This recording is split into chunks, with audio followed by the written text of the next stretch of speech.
Good morning to one and all present in this lecture. I would like to continue with previous class. In previous class, we have discussed about George Gordon Byron's poem There is a Pleasure in the Pathless Woods. In first class, we have discussed about the introduction of J.G. Byron, introduction about the poem, the theme, the summary, J.G. Byron's personal life. After that, we also studied the first three stanzas of George Byron. George Gordon Byron is one of the poet who claims by himself that the Child Herald Pilgrimage, which was written in 1812 to 1818, and which made him, to say Byron, famous almost overnight because of the publication of the Canto 4th.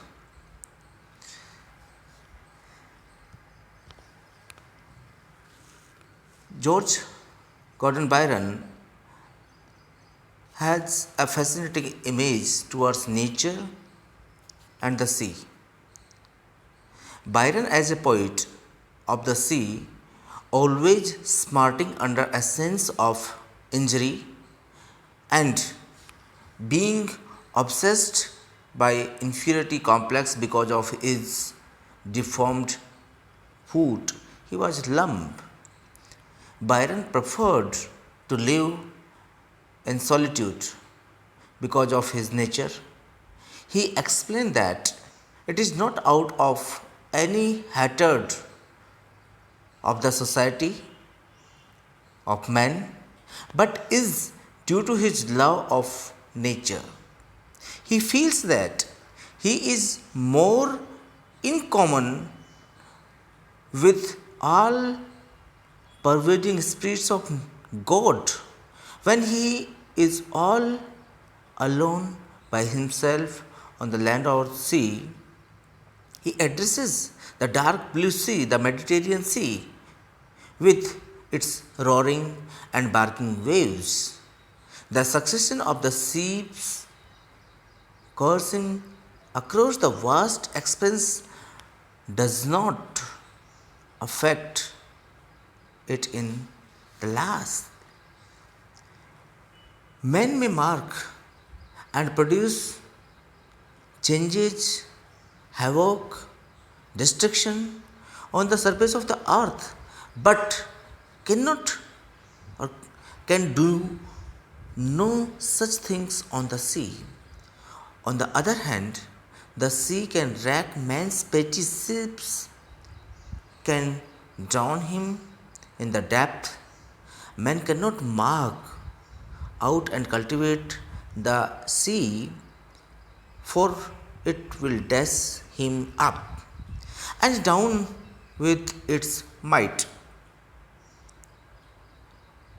The great gun which shakes the shelter of the city walls, the huge ships which man built to sail the sea, are mere toys when the might of the ocean entraps them, when it settles war as it did against the Spanish Armada and the Battle of Trafalgar.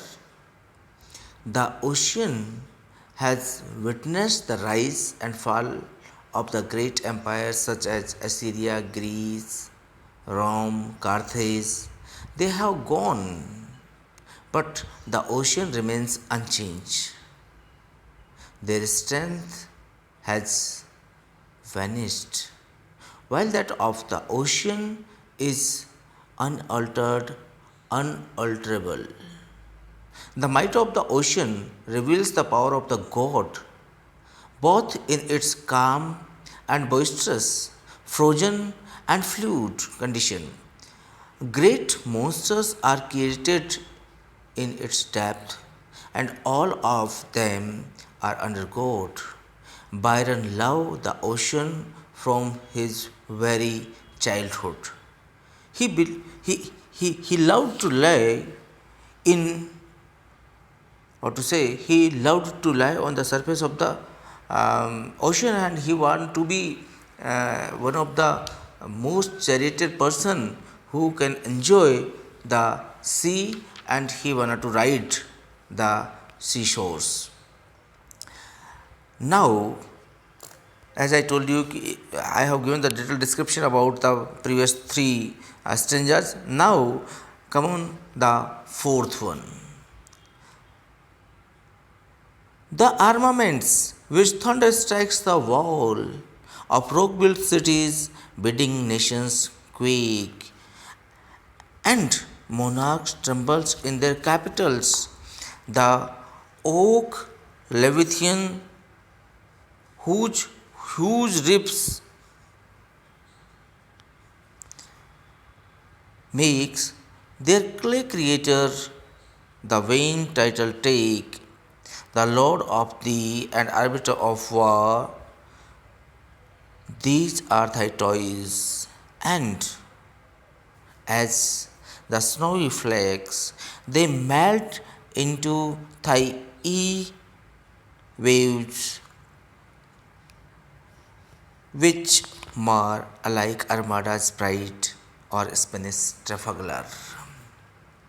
The armaments, the weapons which thunder strikes the wall, can turn into havoc towards the rock built walls, मनुष्य के द्वारा बनाए गए हथियार जो बहुत मजबूती से बने हुए जो दीवारें हैं, प्राचीर हैं, किले हैं, उनको very quickly, very speedy like thunder strike, बिजली की भांति वो उनको तुरंत प्रभाव से विनाश कर सकते हैं. Of rock built cities bidding nation को कैन दे जस्ट, और इस विनाश को देख करके, इस हवक को देख करके the Nations begin to tremble, and monarchs tremble in their capitals. Monarch, the kings, the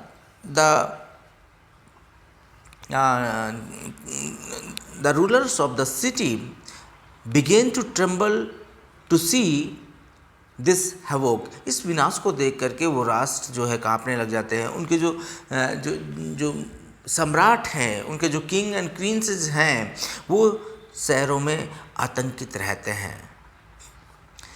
the oak leviathan whose ribs make their clay creator the vain title take. The oak leviathan is a name of a tree. बलूत का पेड़ होता है जिससे कि big ships को make किया जाता है. तो मैन जो कि बहुत बड़े बड़े स्पेनिश आर्माडा जो थे, उस टाइप के शिप्स को, टाइटैनिक शिप्स को मैन अपने हाथों से बना करके ही थिंक्स टू बी, क्या करने लग जाता है, there clay creator the when title take, अपने आप को एक सम्राट की भांति समझने लगता है. अपने आप को ही thinks to be one of the greatest king of that zone. और no doubt these ships are the decisive, और टू से द निर्णायक जो भूमिका निभाते हैं of lords of thee and arbiter of war. Arbiter of war निश्चित रूप से जो वार होता है उसके अंदर वो अपनी भूमिका को निभाता है, यानी कि मनमानी करता है. लॉर्ड ऑफ दी जो इनके मालिक होते हैं, तो वो अपने वेन टाइटल ले लेते हैं कि अब हमसे और कोई स्ट्रॉन्ग शक्तिशाली व्यक्ति इस जहन में नहीं है. These are thy toys. What all these are? These are nothing. These all are thy toys. Human being, man think that he is the king. He availing some sort of strong Spanish armada or the so called the ships he had, or to say he has been, or he had availed some sort of the powerful ships, and now he declared himself to be a king of that particular zone. But what all they are, for they are, or these things for the sea is nothing. It's all these are toys. Men's armaments जो हम बात करते हैं, जिनकी thunder strike की बात की थी हमने, जो रॉक बिल्ट सिटीज़ को वो फोर्टिफाइड कर देते हैं, and the kings and queens began to tremble in their capitals. Massive loss can they, or they, some sort of an havoc they can beams, or to make their pani, to say the builder claims to be the lord of that particular sea. And no doubt these the ships are the decisive in the war. All these are nothing to the sea. The king, queens all thought that this is the status symbol, but for sea all these are nothing, except all these are toys, nothing. And if ocean want, it can easily destroy within a blink of eye, like flakes of the snow. They melt into the east of the waves. How they melt? Like a flake of the snow. They melt into the white foam of the waves, which mar alike the armada's pride.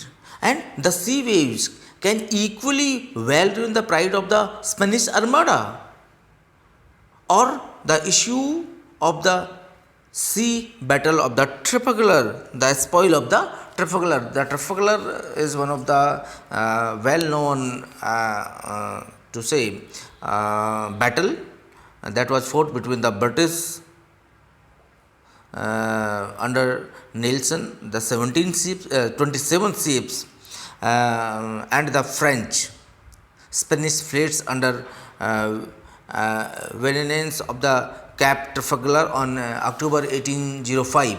When the battle was on its height, Nelson received his mortal wound. 15 of the enemy ships were captured, and these must be the spoils of Trafalgar, but the captured enemy and ships were not safely conveyed to the England. कि इतना havoc मचाने के बाद भी, इतना सब कुछ करने के बावजूद भी इंग्लैंड ने जो सब कुछ गेन किया था उसको वो लेकर के वापस नहीं जा सका. तो टू बी वेरी फ्रैंक कि ह्यूमन बीइंग अपने आप को सो कॉल्ड घमंड में चूर होकर के बात करता है कि मैं इन सब को नष्ट कर सकता हूँ, but on the surface of the see his all stops together. Thy shores are empire. Look at the poet greatly here, giving a great description कि how the shores of the sea are great. Thy shores are empire. Thy shores are empire. The poet says that the great empires were built on the shores of the ocean. Change in all save thee. All empires on the earth undergone into the change in many respects, but still the empire of the ocean is unchanged. It has undergone, to say there is no change, still it is the same. The empire of the ocean had been unchanged till now. He also gave the great culture, civilization, and to say the empires, Assyria, Greece, Rome, Carthage, what are they? ये सारी इतनी great सभ्यताएं हैं, एसीरिया, Greece, रोम, Carthage, जो कि अपने ज़माने में उन्होंने बहुत उस फ्रीडम को एंजॉय किया. अपने ज़माने में, अपने टेन्योर में it was one of the most powerful and the selective empires in the world. But what now they are? They all have been destroyed. All the empires on the earth gone undergo the changes. Uh, all these Assyria, Greece, Rome, Carthage, all lost their empires, all lost their freedom. These empires became great by their extensive commerce, of which the sea were the path. They were using sea as their pathway to trade, and they became one of the richest empires. Even when these empires were enjoying their the national independence, they were wasted or were subject to ravage to commit the oceans, and since the time they lost their nation's liberty, men's tyrannical rulers waste them. They have been the subject to the sway of the foreign slaves, barbarian rulers, and so on. All those, huh? The water washed the water washed them power while they were free. Water has destroyed everything when they were free. They were enjoying their independence, and many a tyrant since their shores obey. And उसके बाद से लेकर के अब तक जितने भी शक्तिशाली और कहा जाए कि जो अत्याचारी शासकों ने उन्हें मतलब जो असीरिया, ग्रीस, रोम, कार्थेज जो अपनी स्वतंत्रता को पूरी तरीके से हेल्ड कर रहे थे, एंजॉय कर रहे थे, अब उनकी जो थी उनको अत्याचारी शासकों के द्वारा some sort of to say the to say subject to the sway of the foreign slaves and barbarian rulers के द्वारा उनको मतलब उनके ऊपर जंगली शासकों का या जंगली जातियों का आधिपत्य हो गया. The lost their power, their empire, their military power, their political power, everything they lost. And what happened? What they become? Look at the stranger, slave, or savage. Their decay has dried up the realm of to destroy. Desert, not so thou. They neglected agriculture, and these countries were turned into desert. It is not so with the ocean. Everything have been dried up. The realm to the desert, not thou so. There is no change into the sea. Unchangeable, save to thy wild waves play. You have been unchange. आपके अंदर किसी तरीके का कोई changes नहीं है. No sign of old age और decay left by the time on the blue watery surface of the ocean.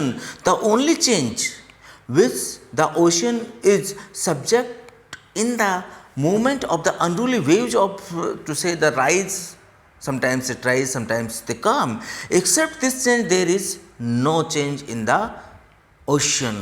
The ocean is so little subject to change that is or that rolls now in same manner as it did at the creation of the man. Time writes no wrinkle on the azure brow. Time writes no wrinkles, no any marks on the face or forehead of the ocean. It is unchanged. It is playful. The movement of the wild waves are still the same as it have been earlier. Time does not leave any wrinkle or to say any wrinkle of the age on the blue face of the ocean. Thine azure brow, blue face of the ocean. Still they have no change in on the surface of the ocean.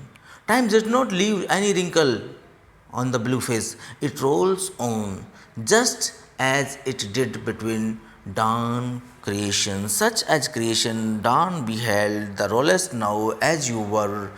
Still you have no change. आपके अंदर किसी तरीके का कोई परिवर्तन नहीं है. इसकी जो लहरों की चाल है, sometimes waves are too high, sometimes they are काम इतना सा परिवर्तन है, इसके अलावा still you are the same. मानव जाति ने कितने ही जन्म लिए, आया और चला गया, अपनी लहरों की चाल के चेंज के सिवा there is no change in the Mediterranean Sea.